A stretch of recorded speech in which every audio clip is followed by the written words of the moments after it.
Hello, everyone. My name is Tooways Asmal. Welcome to another episode of Tooways to Skin a Cat, a show where we talk career experiences, entrepreneurship, and investments. The main aim is to show that there's more than one way to be successful other than just climbing the corporate ladder. We are live on LinkedIn and YouTube, and the show will be available on podcast by tomorrow. So, for those who are listening on Apple Podcast and on Spotify, please leave a rating for the podcast. Now, if you're joining us live, drop a one in the comments so that we know we're not talking to ourselves, and drop a two in the comments if you're watching the recording. My guest for this week is Carla Venter, a personal finance expert who's also an investment professional. She holds an MBA and is also a chartered accountant. Carla, thanks so much for joining me today. Thanks for having me. Let's jump straight in. Tell us your story. Where do you come from? And even outside of work, who is Carla Venter? Give us the backstory. Okay, so I was born in Bloemfontein in South Africa, so I'm actually a Free State girl, and I studied there. I then moved to first Pretoria, started my articles in Pretoria, and then later moved to Cape Town 6 months after I started in Pretoria, just because, I think for obvious reasons. I then finished my articles in Pretoria. Once I qualified as a CA, I moved to London and I joined Deloitte. So I did my articles at KPMG, and then I moved to Deloitte in London directly after, because my main goal at the time was to get international experience. I really wanted to travel the world. And I think, to be honest, I also really wanted to get out of audit. And I think that's quite common where people say that. So I was promised that this role was not audit and it's completely different. So I moved to Deloitte for a role in advisory, assurance advisory, I think it's called. But it was actually quite similar. And then, so within like a year's time, I decided that I really had to do something else.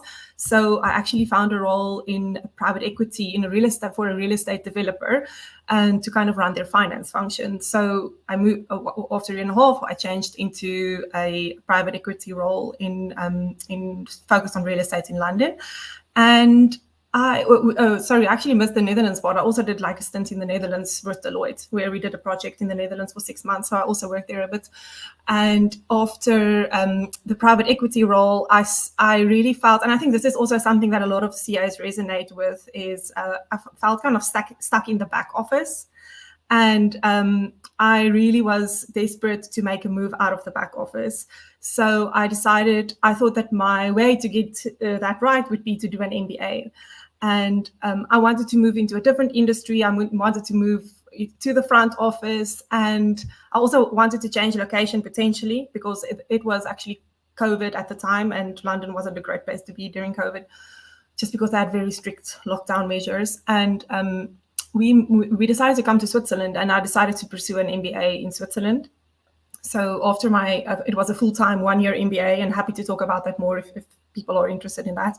But after my MBA, I moved into a venture capital role, where I set up a investment arm for a venture capital business in Switzerland. And yeah, that was quite an interesting journey. And at the start of this year, I did that for two and a half years.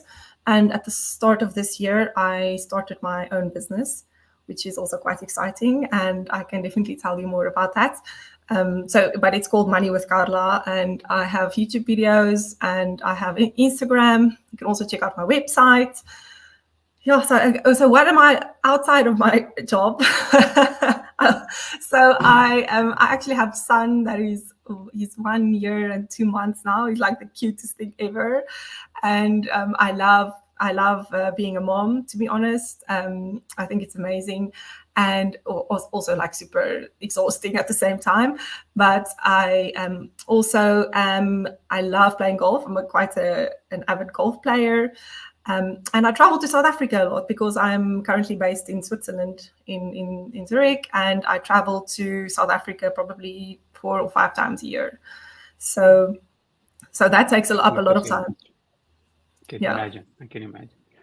So personal finance is clearly a passion of yours. What mistakes do you see people constantly making with their personal finance? So I think that, I started Originally, I started Money with Carla as a blog in actually just an Instagram page. So if you go to my Instagram, you go to the first post, they were a little bit embarrassing. And I just wanted to put content out there because I feel that on Instagram or social media channels, it's so full of people telling you how to spend your money and no one telling you not how to spend your money. People telling you exactly how not to spend it. And I was just frustrated with that message, and there's really so little guidance out there for people how to make smarter money choices, which is kind of my slogan: how people make smarter money choices. So the biggest mistakes I would say, I think there are so many, but once you start earning money, you want to kind of show off that you're now making money. And I think there's the same. My favorite author, Morgan Housel, he says that wealth is money not spent. And so it's by actually buying the house or buying the car, that doesn't necessarily show wealth. It's actually the money that you invest, and that's the wealth that you can build over time. So it's classic mistake trying to spend to show people that now you're making money, and buying fancier cars or lifestyle inflation, And as the more money you make, the more you spend. And I think that's a very common mistake. The other thing is, I also made this mistake myself, is thinking that I will start investing when I'm older or when I earn more money. And that is probably also one of the most common things, is that I thought this, as a CA, yes, you don't make a lot of money during your articles, but even if I could have just invested 200 Rand a month, then I did this calculation the other day. I think it would have been worth like 30,000 Rand by now. And I didn't do my articles that long ago. And if I just invested like in an S&P 500 index or something, like it would have been worth it. And that could be something, right? It's not massive, but 200 Rand a month for 3 years. And so I think that's my biggest regret. It's probably a common mistake that people make, thinking that one day when I'm older, when I earn more money, I'm going to start investing. The best that you can do is now, because you have so much compounding potential. Which gets me to the next mistake, is not realizing the time value of money. Is because we all had classes. I think we had this, what was it called? It's like the theory of interest, which was a class. I think they called it different things at different universities, but basically the compounding, how do you calculate compounding?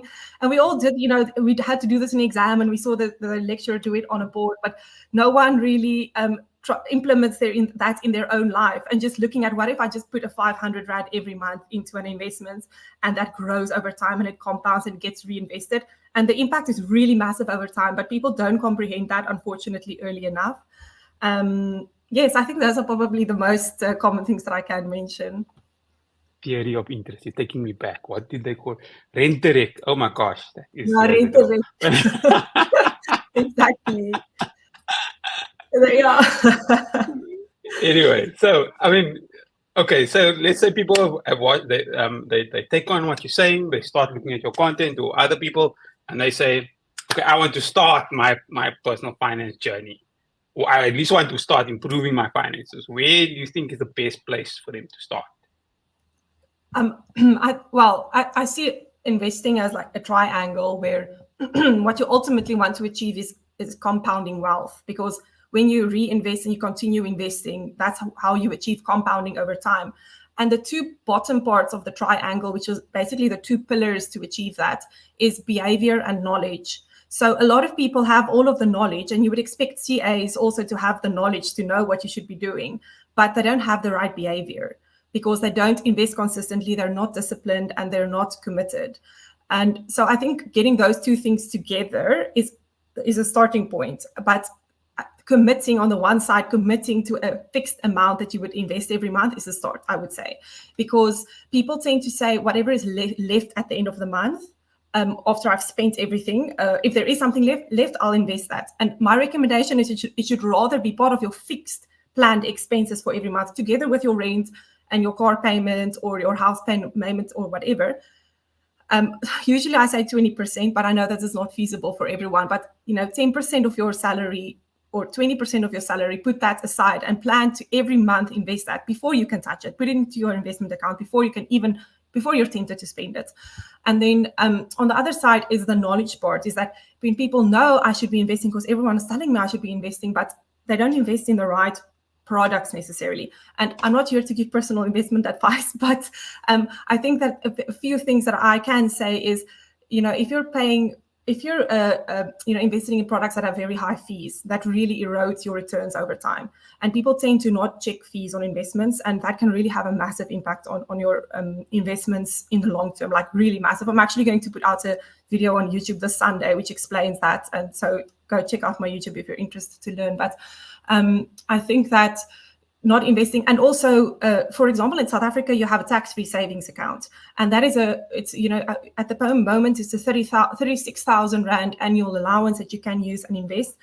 And I think that that's like a no-brainer to put money into a tax-free savings account, because that grows without attracting any tax, and there's no capital gains tax on that if you're investing, or dividends tax, for example. So that is a no-brainer to first invest in. But also, not investing is not, in my opinion, putting money in a savings account that attracts interest, because that is, yes, if you're putting money aside for an emergency fund, which you're going to need in case you lose your job, or you have, unexpected medical expenses, etc., that money should be in a savings account, because you need it it's very accessible, and you don't want it to be exposed to volatility in the stock market.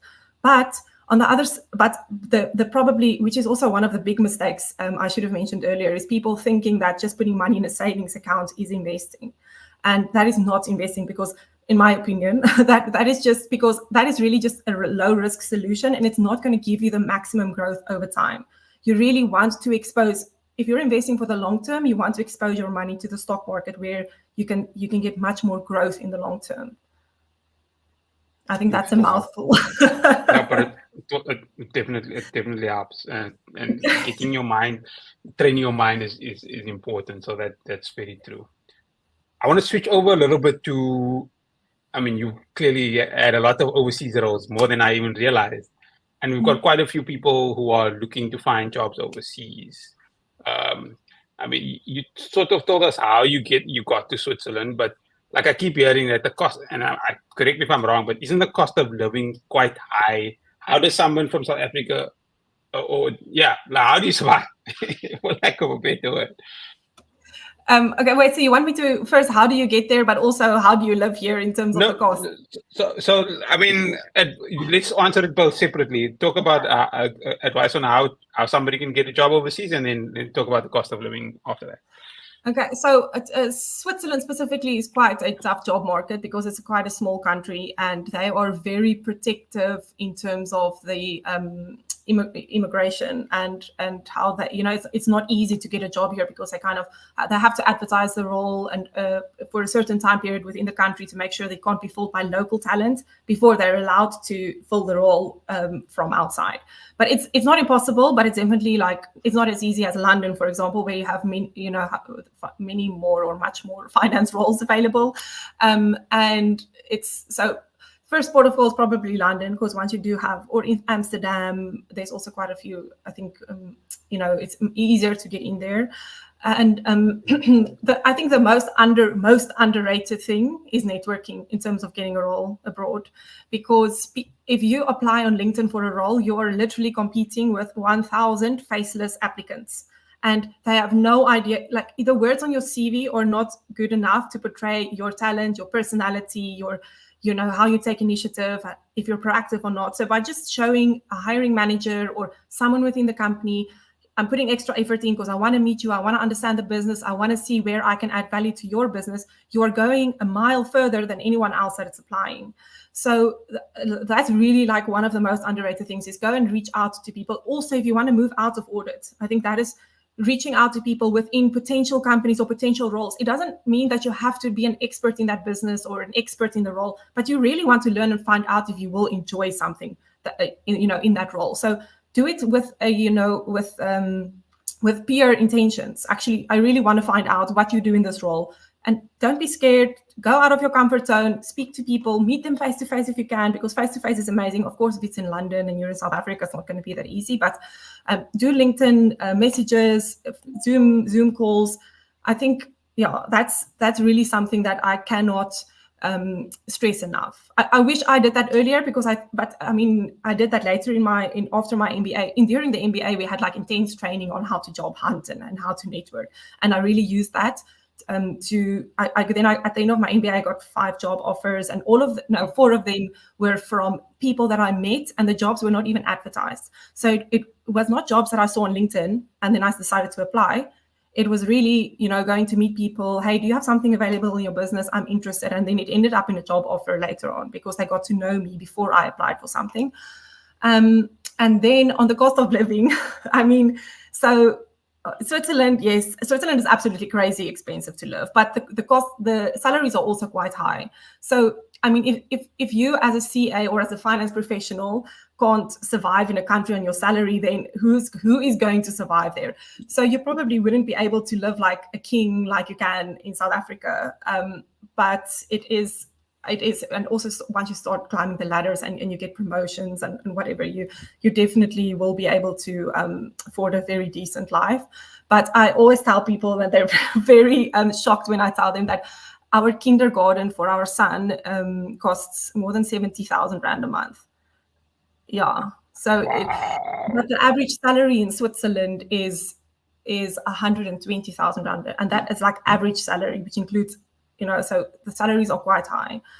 But living costs are insane, and it's not like you don't have someone helping you clean your house, or you can't have a nanny that helps you look after your kid who goes to kindergarten, and so it's really not the kind of life that people are used to in South Africa. Okay, there's something that you pointed it out. I've interviewed people who've worked overseas before, but nobody's actually said, like they said, oh, they've worked here, and you're the first person that actually said London or Amsterdam as the first port of call. I think that's a gem, because that's something I had no idea about before. I think something that for the audience, I think that's something they should take away with. But for the audience, we will be responding to questions towards the end. So if you do have any questions, please add them to the comment section now so that we don't miss them. Now, you mentioned also you've done your MBA after you did your CASA, and you sort of mentioned why you did both qualifications, but then you ended up as an investment professional. So most people I know that who are investment professionals, they do their CFA. They don't do the MBA, or they might do a CASA, but they're like CFA is like the qualification. That you went that other direction. Talk to us about that. So to be honest, I don't think the ultimate goal necessarily was to end up as an investment professional. That kind of happened because that's how my journey, kind of took me. And I ultimately I did CA because I wanted to be a businesswoman, and that this was my dream from a young girl. I wanted to be a businesswoman, and I thought that being a CA and having background on finance would give me a good foundation to do that. And then I started, and then I worked in audit, and I was like, this is not a businesswoman.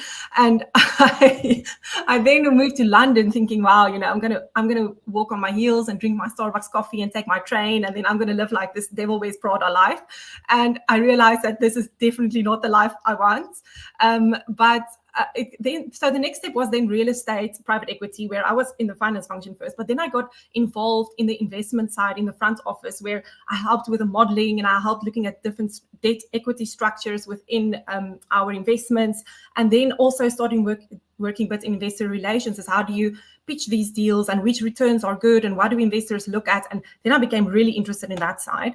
And I wouldn't say that I necessarily then did an MBA with a goal to become an investment professional, but after my MBA, it kind of led me to a venture capital role. So then I covered alternative assets quite a bit, which in my personal finance journey also led me to then see, okay, but where do investors make mistakes? Because in private equity, you get exposed to high net worth individuals quite a lot, because they are the kind of investors that invest in these deals. And then you see, where do they make mistakes, and where actually, how can they definitely make a lot of mistakes as well. And so I felt like there was almost this like gap in where I can fill with my experience. And to be honest, now I'm done with my qualifications. I have thought maybe I should be a CFA, but I'm done now. Like, building a business is now a full-time, like really more than full-time job, and it's really takes. I want to get this off the ground now, and I'm so committed to it. So I don't think I'm going to study anything further at this moment. I don't blame you at all. Uh, between your MBA and your CA qualification, which one do you think has helped you the most in getting you to where you currently are and in your current role? Oh wow, I think it's hard to choose one. I have so much base knowledge of things because of my CA. I think that I understand tax so well. I understand deferred tax implications of things, capital gains tax. You know, it's like I can just look at an Excel sheet and immediately see, okay, but this is wrong or this doesn't make sense. And also my Excel skills, I guess, because of the because of my audit experience, but because of the CA. Um, my MBA definitely opened up my mindset to more softer skills. And what are the, how do people, because you get exposed to so many executives, successful executives all across the world, and it makes you like look at things differently and actually realize how little I knew about what's going on in business. I only really knew the finance side. Now there's this whole like strategy and marketing and having a global perspective on things, which is not something I had necessarily in a pure finance role as a CA. So the MBA really opened up my mind, but I wouldn't say that is necessary. Like you need an MBA to do that. You can also learn a lot by reading books and reading news articles that are completely, foreign.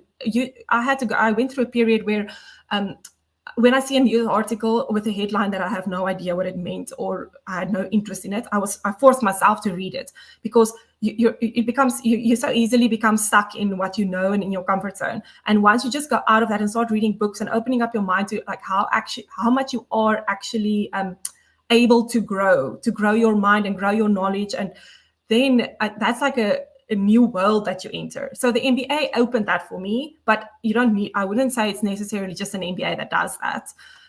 So it also learned me how to network, and it learned me so much self-awareness, because we did this like intense self-awareness where you work in teams and it's not like the feedback that we got during articles, but you get videoed, and they give you look at yourself on video, how you work in a team. And that's like the first time you see yourself, like how you interact. And all of a sudden I realized, I'm so loud, and some people like stop talking when I start talking because I'm so like overpowering, and these kind of things that you actually don't really notice about yourself. So there are so many like soft skills that I got during the MBA. Very, very interesting. Okay, that's food for thought for a lot of people. Now, this is one question I'd like to ask most of my guests. What is one piece of advice you would give your younger self? Start a business as soon as possible. This is really something. I think I was so scared of starting something because I was scared of failing. And I mean, the sooner it fails, the sooner you can start something else. And also the compounding impact of a business is also so big. My little sister, she wanted to become a CA. She also like bought into the CA dream, and then she didn't get what is kering in Engels? Recognition, honors. I know what you're talking about. When you don't pass, get to honors. She didn't get into honors, and then she was devastated because now she's not going to live the CA dream. And I told her, please just see this as an opportunity to start a business. And she started a fudge business. It's called Oh My Fudge, and they do corporate custom fudge all over South Africa now. She's 24 years old. She employs 12 women, and her turnover is going to be a few million this year. And this is all because, she was at home. She was so down in the dumps because she didn't get into honors.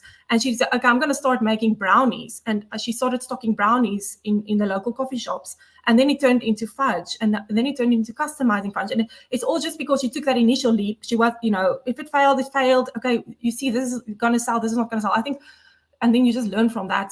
Like, just start a business. If you're an entrepreneur, I know not everyone wants to be an entrepreneur, but I mean, South Africa is an amazing place. There are so many opportunities. It's not expensive to start something. People are so open to try something new. Like, South Africans have a great mindset, and you should you appreciate that you're in a perfect environment to test something and start a business. And I think that's probably like the one thing I would tell my younger self. And that's great advice. Any last few words from you, or anything we didn't discuss that you'd like the audience to know? Ooh, I made some notes, and I want to see if there's anything that I think that. No, to be honest, I think we pretty much covered it. I wanted to cover like personal finance advice, career advice, and And maybe I can say something about CAs that feel they're stuck in like a back office finance job. And I think that it's, we learn so much. Like I would say hard skills, soft skills is, and we learn, we have so much knowledge from our CA designation. It's very hard to kind of look at how can I apply this to different roles if I want to get out of a back office finance role. And so like one thing, first of all, is don't have an imposter syndrome, because everyone has it. Like, I don't know anything about business development or sales or marketing or whatever. It's identifying actually what you're interested in, which kind of sectors or what kind of role in the business you're interested in outside finance. Go talk to people in marketing, go talk to people in the different, functions, and see what they do. Would I find this interesting? How is the energy in this team? What is the boss like? And start talking to them and start seeing what kind of skills do you have, what do you miss, what kind of skills should you train yourself on. And you can do so much training by yourself. You don't have to go have a formal qualification to move into something else.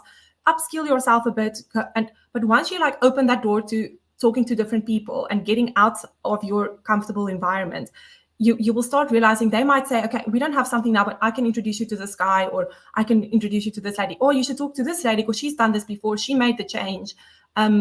I think just, getting out there, because CA, we have really like very valuable skills that can be valuable in different areas of a business. It doesn't only have to be in the finance function, but you have to be willing to go out of your comfort zone and to go and see, first of all, what do you enjoy? Because sometimes people don't even reflect on that. Like, what would I enjoy doing besides finance, like pure finance? And then the second thing is also, what else can I learn? Because we have so much potential to continue growing. You shouldn't stop after your CA designation. You can still continue. You don't have to do an MBA or whatever more qualifications, but you can grow in terms of, different knowledge, more soft skills. So I think there is so much potential. Like, please, don't get, don't feel like you're being held back into a certain role because of your designation. I guess this applies for different designations, not only CA. That's so true. Even if you want to stay in finance, you'll become such a more better professional if you learn about all the other departments. So exactly. I agree with you. Learning is important, and I think that's probably a very good way to end the show. The show has been live on YouTube and should be available on podcast by tomorrow. If you're watching on YouTube or listening on the podcast and you feel that it's added value, don't forget to like, subscribe, and click on that notification bell to get automatically notified when the next episode comes out. Carla, thank you so much for sharing your story with us. Thank you for your time. Thanks everyone for joining us for another episode of Two Ways to Skin a Cat. Goodbye.